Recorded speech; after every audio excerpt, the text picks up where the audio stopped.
O que se analisa num título mais longo desse? Principalmente risco. Duas coisas. Risco fiscal, né, que é muito importante. Se o governo, por exemplo, o próximo governo, flexibiliza o teto de gastos, né, a PEC do teto de gastos, essas taxas vão para 16% ao ano, que nem eram em 2016. Então, isso pode facilmente acontecer. Segundo, taxa internacional. A nossa taxa de juro longa é como se fosse as taxas internacionais, né? Por exemplo, a taxa de juro americana, que é tida como a mais segura, e mais um prêmio de risco. Se as taxas de juros americanas, por exemplo, sobem, a nossa sobe também. Para a gente continuar atrativo em relação ao resto do mundo e nosso câmbio não depreciar. Então não é bom estar num longo, num título longo pré-eleição, porque tu tem que saber o que vai acontecer para pegar melhores oportunidades. Esse o lance. Exatamente. Como você não sabe o que vai acontecer, não é a melhor hora de você alongar. Primeiro você tem que ter visibilidade. Quem vai ser a próxima equipe econômica? Ela vai controlar a inflação? Ela vai querer gastar menos? Vai. Então tá bom. Então eu vou alongar. Imaginando que essas taxas podem cair. Agora, não sei. Pode ser um gastão. Então eu vou me manter aqui no curtíssimo prazo. Aproveitar que o curtinho já vai me pagar 12% ao ano, que é quase juro de 1% ao mês. Estou feliz aqui e vou ficar aqui no curto prazo. O que se prevê para os próximos candidatos, que tudo indica que vai ser Bolsonaro e Lula?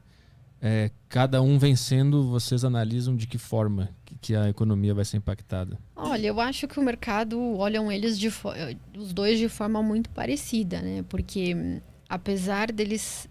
o Lula, ele fala... ele é bem desenvolvimentista, né? Ele gosta dessa noção de Estado como promotor do crescimento, que no Brasil nunca funcionou. Mas ele é adepto a isso. Mas, ao mesmo tempo, quando tem que ser pragmático, ele já se mostrou pragmático. Então, no primeiro mandato dele, quando tinha o Meirelles, né, como ministro da Fazenda, eles fizeram uma política de superávit primário.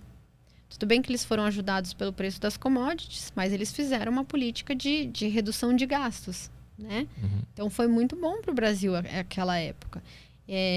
A própria Dilma, quando o mercado começou a subir pra caramba as taxas, entrar em pânico, desvalorizar muito a moeda porque ela estava gastando muito, ela parou, chamou o Joaquim Levy como ministro da Fazenda, que era um cara bem de mercado, um cara bem confiável, e tentou fazer uma política fiscal restritiva. Então, o mercado tem essa visão assim da esquerda brasileira, né? O sangue principal é desenvolvimentista, tenta promover o Estado como promotor de crescimento, mas o mercado não acredita nisso, porque o Estado brasileiro é altamente ineficiente, não consegue realizar nada. E o Bolsonaro, ele também tem essa mentalidade, né? Ele começou com o Guedes lá, falando em privatizações, em governo fiscalmente responsável, e eles até implementaram isso no começo, né? Aprovaram a reforma da Previdência, que foi uma reforma muito difícil, mas nenhuma privatização rolou, e eles não conseguiram sair muito dali. E quando veio a pandemia, ele fez uma política de auxílio emergencial bem agressiva e bem maior do que o orçamento brasileiro aguentava, né? Então teve que emitir mais dívida, piorou bastante, né, o fiscal brasileiro. Então, a gente percebeu, o mercado percebeu também que, ao menor sinal de mal-estar, ele estaria disposto, por exemplo, a flexibilizar o teto de gastos, que é uma coisa super importante para o mercado, né, ter responsabilidade fiscal. Então, no final, os dois são vistos pelo mercado da mesma forma. Entendeu? Os dois gostam dessa história de governo como promotor de crescimento, que o mercado não gosta. Então, inevitavelmente, o melhor a se fazer é ficar nos títulos curtos. Por enquanto, sim. Com qualquer dos dois vencendo, é sempre melhor estar no curto. Exatamente. A gente tem que ver o que eles vão fazer em termos de política econômica. Que reforma que eles vão fazer?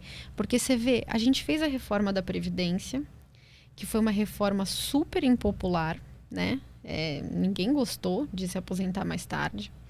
A sociedade como um todo fez um esforço enorme para que a gente pudesse economizar em 10 anos 800 bilhões de reais, né? E desse um fôlego de orçamento. Em um ano de pandemia, a gente gastou esses 800 bilhões de reais, que a gente ainda não tinha nem economizado. Então, assim, o próximo presidente tem que falar pra gente da onde ele vai tirar os próximos 800 bilhões de reais. Porque não pode mais ser da Previdência. Você já fez as pessoas se aposentarem mais tarde. Da onde você vai tirar agora 800 bilhões? Tem de onde tirar? É difícil mesmo.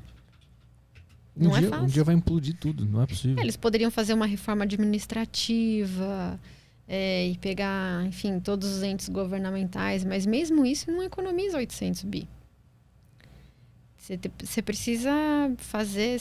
porque, assim, o orçamento brasileiro ele é muito rígido, né? Então, você é obrigado a gastar tanto com educação, obrigado a gastar tanto com saúde, obrigado a gastar tanto com previdência, obrigado a gastar tanto com...